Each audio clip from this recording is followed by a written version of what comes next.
बिस्मिल्लाहिर्रहमानिर्रहीम। अस्सलाम वालेकुम। मैं हूं आपका मेज़बान इमरान उस्मान चोगले और आप मेरा YouTube channel news entertainment education देख रहे हैं।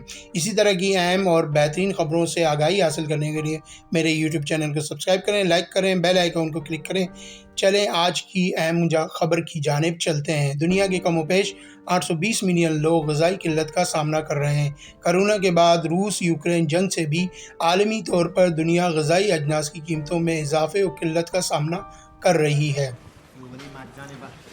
क्योंकि ये दोनों जंगज़दा ममालिक दुनिया को गंदम की 30% सप्लाई करते हैं। जंगी हालात की वजह से दुनिया ग़िज़ाई किल्लत का शिकार है। रही सही कसर मौसमियाती तब्दीली और सैलाबों ने पूरी कर दी है। दूसरी जानिब अमरीकी वाइट हाउस में भू-ग़िज़ाइयत और सेहत के मौज़ू पर कॉन्फ्रेंस हुई, जिसकी सदारत सदर बाइडेन ने की। अमरीकी आदत शुमार के मुताबिक 42% नौजवान अमरीकी मोटापे का शिकार हैं।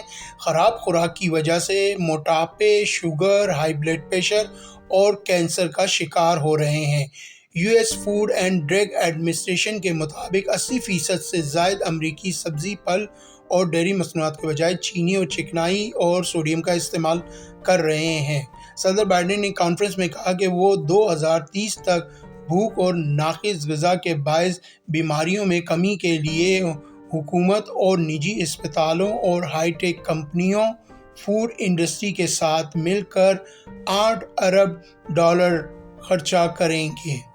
दुनिया के लोग भूख से मर रहे हैं और ये मोटापा कम करने पर अरबों डॉलर खर्च करने का मंसूबा बना रहे हैं।